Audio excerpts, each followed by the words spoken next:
What's going on, everybody? So here's the age-old question: how much beer is too much beer? As a home brewer, I brew a lot of beer.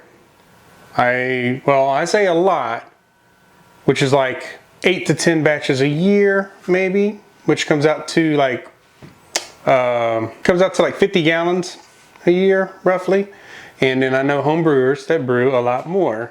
So how do we get rid of all that beer when it's just us consuming it? Well, I surely don't drink it all myself.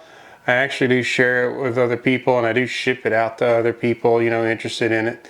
So how much is too much beer? I don't know. How much do you think this is? I have no idea.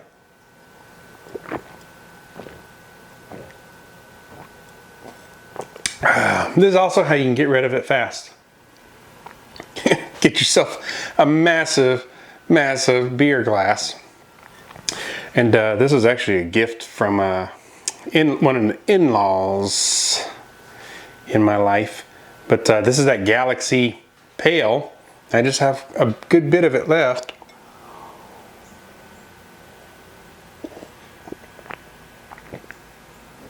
Man, hoorah! Look at that beast. So let's talk about kegs. Homebrewers use corny kegs. Corny kegs is short for Cornelius kegs. They're a pin lock, they're a ball lock, and all that refers to is the type of connections that go on them for the gas and liquid, the posts that the gas and liquid go on.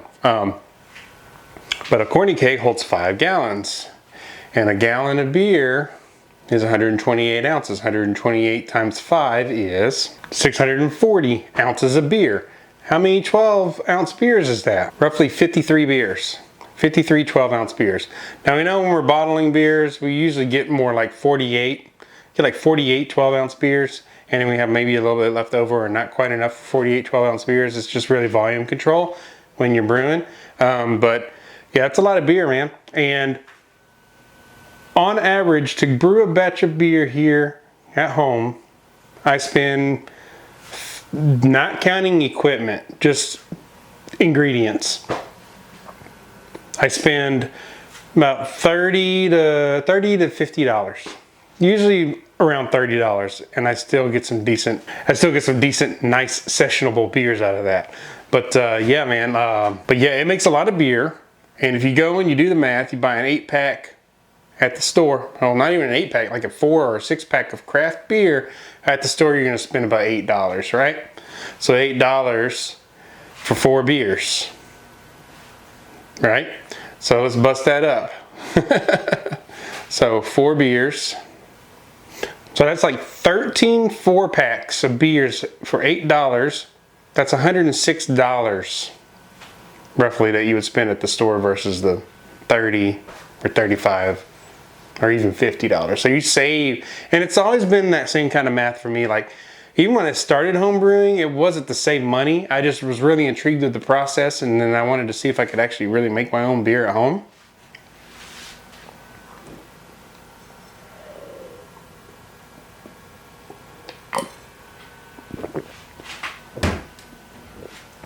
But turns out I ended up not really saving any money, because after I buy my equipment, you have to do this for a few years to really save money. Actually, I did post a meme on Instagram about that. You know, I brew beer to save money, because it's always like what dudes will tell their wives why they want to get into home brewing is because they think they're going to save money, and it's not true.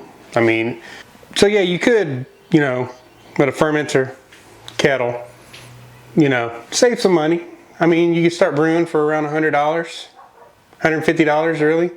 So yes, you can save money depending on how you go. But if you go into a full-on electric brewing system like I did, and I've had 2, and I've spent money in here and there, but to be quite honest, I sold one, took the money that I got from selling that one and put it into the new one. So now I found a claw hammer supply system. It fits my needs perfect, small footprint.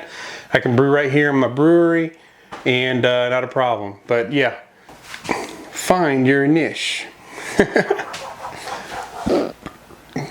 But cheers.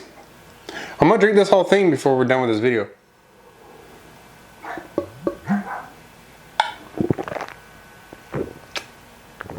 It's like the boot, man. Like it's got that bump, like because the beer goes through here and then it goes with this slim little guy and then it opens back up. So you get like this air rushing from down here, almost like a boot. But yeah, I don't know how many beers that is. I would say maybe 3. I don't really know. So yeah, that's what it is. Some people do small batch brewing, 1 gallon, 3 gallon.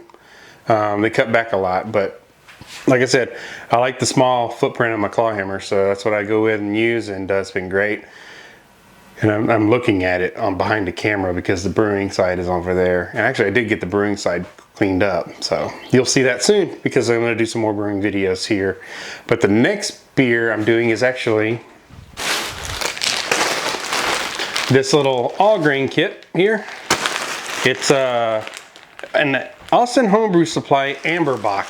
It's a mini mash, so it's going to be a mini mash on the stove again. And yeah, so I'll be videoing that on the Claw Hammer Supply 10-gallon starter kit. Tell you things awesome. Like you could take it, move it around, whatever. After I brew this beer on it, I'm actually going to do a conversion video converting it over to full electric control using my current electric pieces that I have. And I'm actually going to brew in it an all grain batch here soon. Versus using my 20 gallon, I'm actually just going to use that one. So it'll be a fuller kettle than what I'm used to, but I'm actually very excited to do a first time all grain batch in it.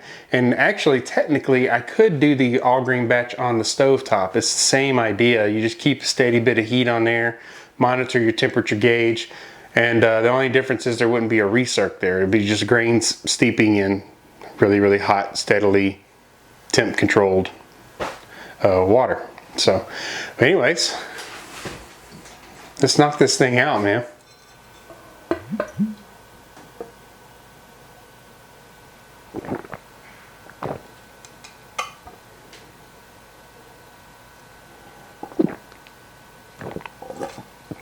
I could never do chug contests, but here we are. Man, damn.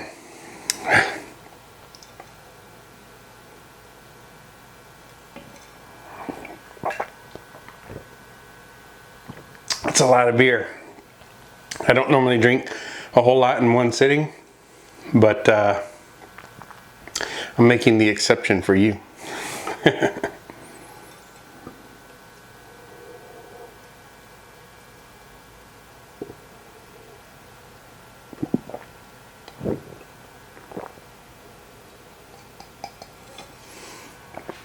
That's all she wrote.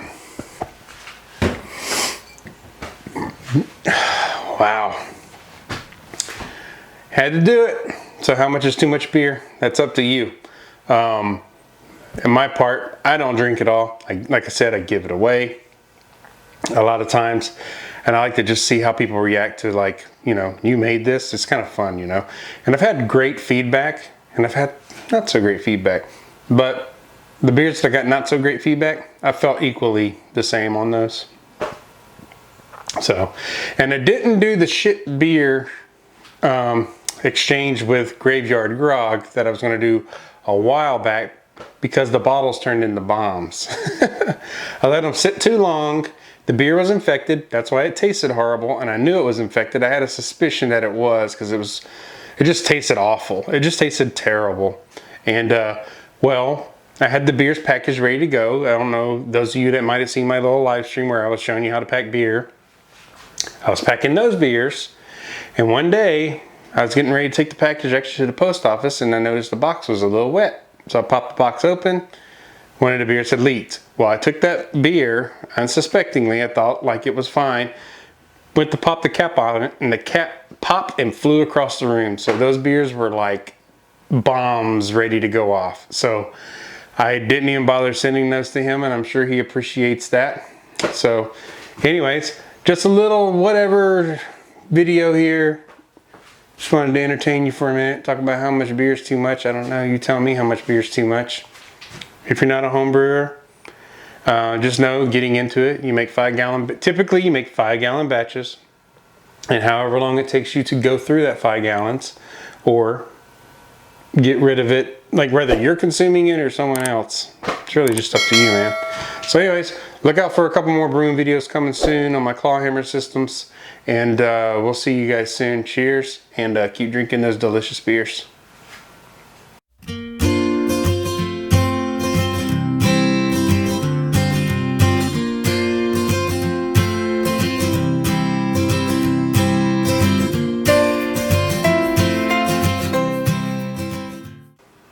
What? Sorry. What are you gonna do? She's at recess. Oh, you came out here to tell me that? You came out here just to tell me that? I didn't know you were recording. I am recording. Sorry. Yeah. Sorry. You want to get in on this? Get out, Maggie. Get out. Maya, out. Go.